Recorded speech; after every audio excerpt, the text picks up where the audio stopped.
community, spotlight, community. Hi, my name's Kat. I'm the creative director of Provocation Theater. And my name's Asa, and I'm the community liaison of My name's Asa, I'm the community liaison of Provocation Theater. And today we're going behind the curtain with the one, the only, Tiffany! Hi. I'm so excited to be here. Yeah, I'm so excited that you are here. You are an upstanding member of our community. You are one of our new teachers as our 101 teachers. So I'd love to just hear what's been your improv journey up until this point and how you feel about becoming a teacher. Oh my gosh. So I first fell in love with improv back in college. I loved how you're just creating something together with other people and it's so collaborative. And the thrill of having the audience react to that, it's magic. And I just became addicted to that. So I actually took some time off because I moved across the country. So I've been here for 3.5 years and I was really intimidated to get started back with improv. But then I found your lovely theater and it just seemed so open and I saw so many positive reviews. And it rekindled my love for improv. It's beautiful. Yeah. Are you excited to bring that same message to your students? How do we get to expect to witness you as a teacher? I am so excited. I think I'm like a cheerleader.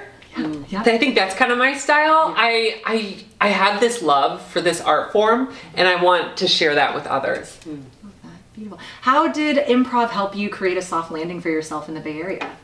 It helped me to be confident in putting myself out there more, having conversations with strangers, and also it built me some built-in friends, honestly. Yeah. Definitely. Yeah. I view you as such a positive person. You're always the first to jump into any exercise and you're like, I don't know what we're doing, but I'm going to just do it. Right? You're very brave in that way and you're very positive in that way. Do you feel like your improv is a reflection of that? Do you like to play on other sides of your emotions while you perform? What do you tap into when you're on stage? I love to tap into the weird. And honestly, because like you said, I'm more positive in my real life, sometimes I like playing with the darker side. Mm-hmm. So coming in and just having that veil of maybe evil. Oh, in this shade of pink? It's the dichotomy of light and dark that I throw on. Tiffany, do you remember when we did a scene together? And this is your weird side, I think. And it was a 4-square. We do lots of little scenes. Mm-hmm. And I think I was a clown. And we had this romance, and every time it cut away, it cut back, and we were closer to each other, and having this little pull back the curtain on the clown and his husband. I think we were gay men in the scene. Do you remember that at all?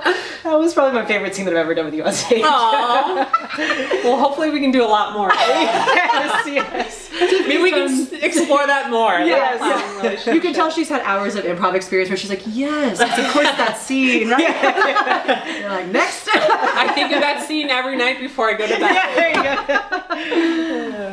Tiffany, how do you find that you use yes and in your day-to-day life? So much, all the time. So I'm a school psychologist, which means I work so often in teams where I'm working with teachers, with families, with students, with parents, with administrators. And a lot of times we have to collaboratively come up with a plan. And I found that it helps me whenever there are obstacles that show up, like technology or difference in opinions. And I think the improv skills come in where I'm able to softly navigate the conversation to keep a solution focused.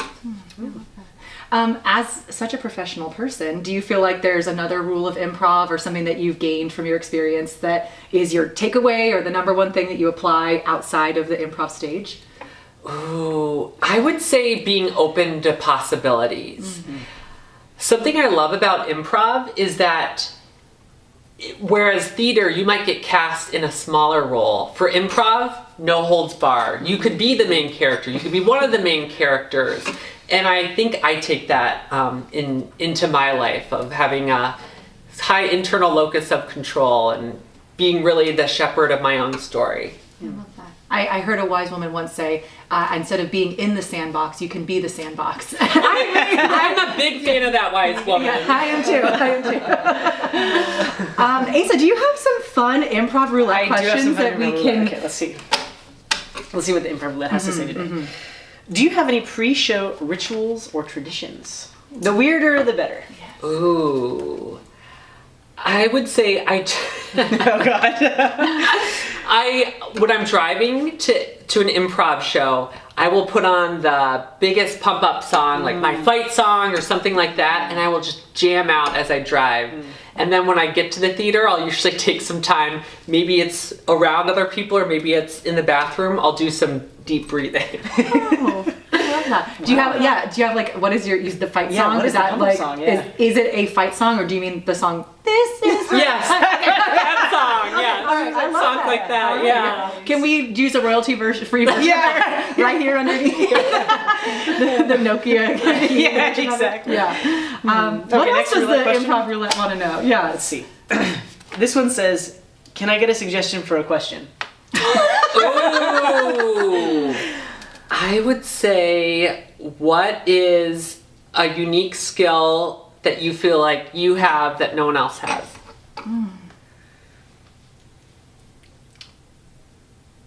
I'm blanking, but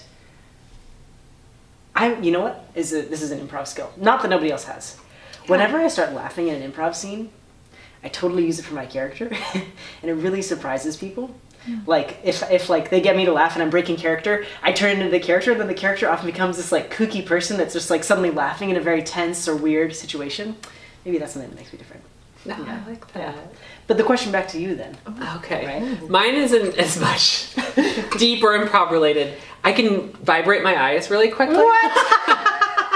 Thank God I asked you. Can we see it? Can we get like a camera close up on the vibrating of your Right. eyes?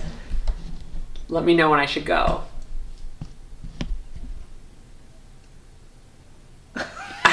Could you see that? Oh my God. Whew. And how does that affect your When did you discover this? When I was 7 years old. Wow. And there's a part of me that thinks it has led to my need for glasses and contacts. Oh. I find that because I can touch my tongue to my nose, it led me to lesbianism. I have heard that's a thing. There's a correlation. There's a Venn diagram. The research there is really strong. Yeah, very strong research. Yeah. Tiffany, I'd love to know, like, what do you feel like if we were to come and watch you on stage or in your classroom, we could expect of like a Tiffany stamped performance or teaching experience or both? Like, what's your sparkle that you add to what you do? Ooh. Other than sparkle, which I think I'm sorry I gave that away a little bit. But I would say, oh man, if it's work and improv, maybe using unusual words. My language maybe might be unusual. I think, the energy, the positivity, and just going in a direction that you might not expect.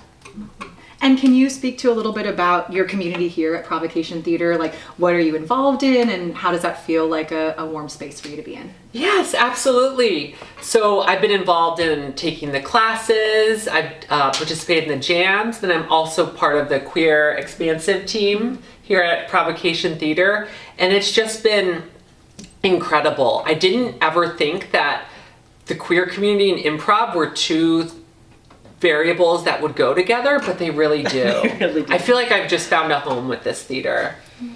Lovely. And then my final question, of course, is like, what do you do outside of improv? What brings you joy? What are your passions? Where else can we find you in the world? So do you ever feel like you were born for something? Yes. I feel like I was born to rid this godforsaken world of every vampire that resides. So that's where you can find me doing late at night. No, I like to. I'm on a bowling team, surprisingly. Wow. I like And the vampires there with you too? They try. They don't eat the garlic fries. No. I sneak them in there. I like to play pickleball. I like to hike. I love movies. So you can often find me going to see a movie or dancing. You are definitely the girl that like comes back after the weekend that's like, oh, I was out. yeah. If you didn't see me, you don't know what's going on in San Francisco. So we'll find you on the dance floor. Yes, you will. Yeah. Wonderful. Thanks so much for sitting down with us, peeking behind the curtain, and we'll give it up one more time for Tiff.